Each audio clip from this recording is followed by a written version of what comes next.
Andalucía cuenta, según el último censo de vivienda y población del Instituto Nacional de Estadística, con casi 650.000 viviendas vacías. En paralelo, la comunidad autónoma está sufriendo cuantiosísimos desahucios, casi 87.000 desde el año 2007. Casas sin gente, por un lado, gente sin casa, por otro. Andalucía roza, además, el 1,5 millones de parados, un escalofriante 36,8% de la población activa. La reforma laboral, la obcecación en políticas de consolidación fiscal, añadido a la renuncia expresa del pasado Consejo de Ministros, dan un panorama desolador. Y a más paro, más desahucio, más pobreza y más exclusión social. En los registros municipales de demandantes de vivienda hay más de 50.000 personas en Andalucía que nos demandan una vivienda en alquiler. En Andalucía, el precio del alquiler no ha caído en paralelo al de la venta, ni siquiera en paralelo al descenso de la renta familiar disponible, que, como ustedes saben, ha decrecido en un 20% desde el inicio de la crisis. En España, el alquiler no alcanza el 17%, mientras que en Europa supera ampliamente el 30%.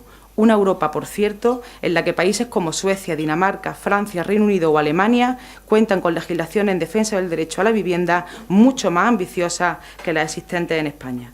Es en la estela de estas normativas donde se inscribe el decreto ley, con el que por primera vez una administración antepone la condición de la vivienda como garante de un derecho a su condición de producto financiero.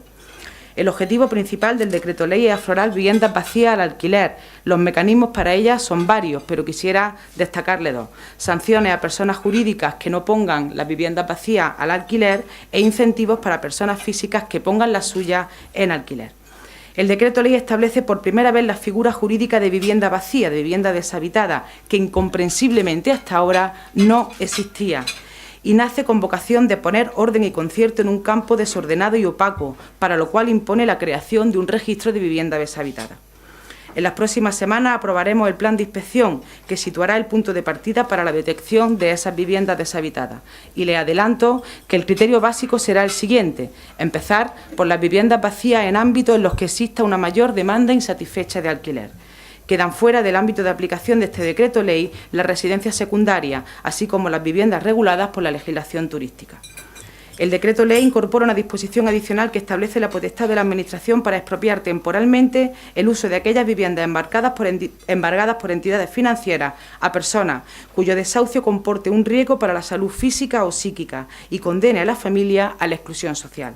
A solicitud de la familia, la Administración procederá a la expropiación temporal del uso de la vivienda por un periodo, como les decía, máximo de 3 años, en los casos en que aquellas acrediten una serie de requisitos que pongan de manifiesto su situación de vulnerabilidad económica y social. Más allá del magnetismo mediático de la palabra, esgrimida de forma farisaica por algunos sectores como supuesta prueba de una merma de derechos, la expropiación es en realidad un mecanismo enormemente frecuente en la práctica pública.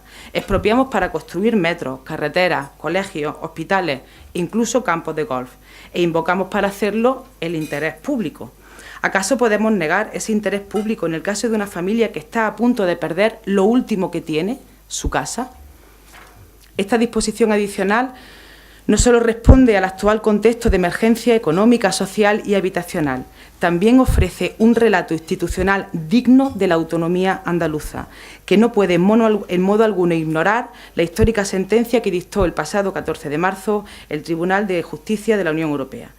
El decreto ley es democráticamente legítimo, reforzado además por dar estricto cumplimiento al programa electoral de Izquierda Unida y al pacto de gobierno suscrito por Izquierda Unida y el Partido Socialista Obrero Español tras las últimas elecciones autonómicas. El decreto ley está plenamente justificado en lo social, combatiendo injusticias que reclamaban respuestas. El derecho al trabajo, la dignidad, contra la exclusión social y la pobreza, decía al principio. La vivienda no es una política sectorial, es ciudad, sostenibilidad, empleo y debe contribuir al cambio de modelo productivo.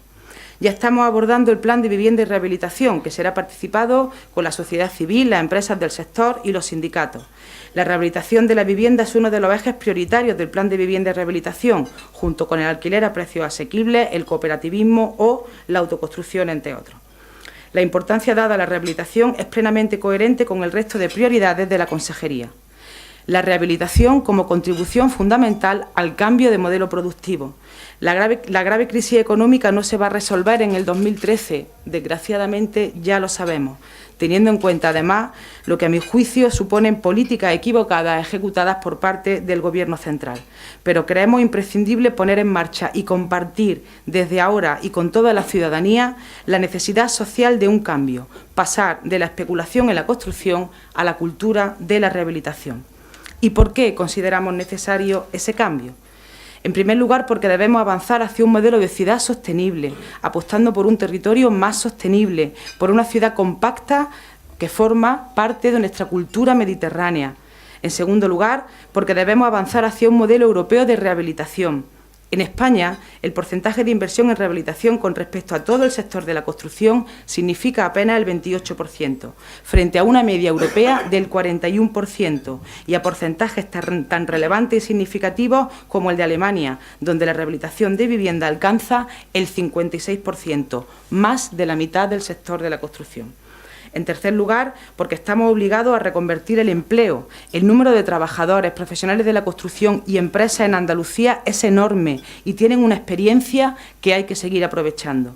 Por eso queremos desde esta consejería, junto con todos y con toda nuestra fuerza, reconvertir esos empleos perdidos en la construcción hacia la rehabilitación.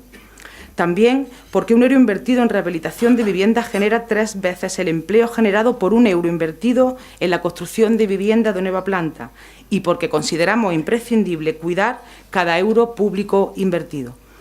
Porque además la rehabilitación alcanza un ámbito de interés y participación activa de las mujeres en actividades como la restauración y en general la intervención en viviendas existentes o en edificios de interés patrimonial.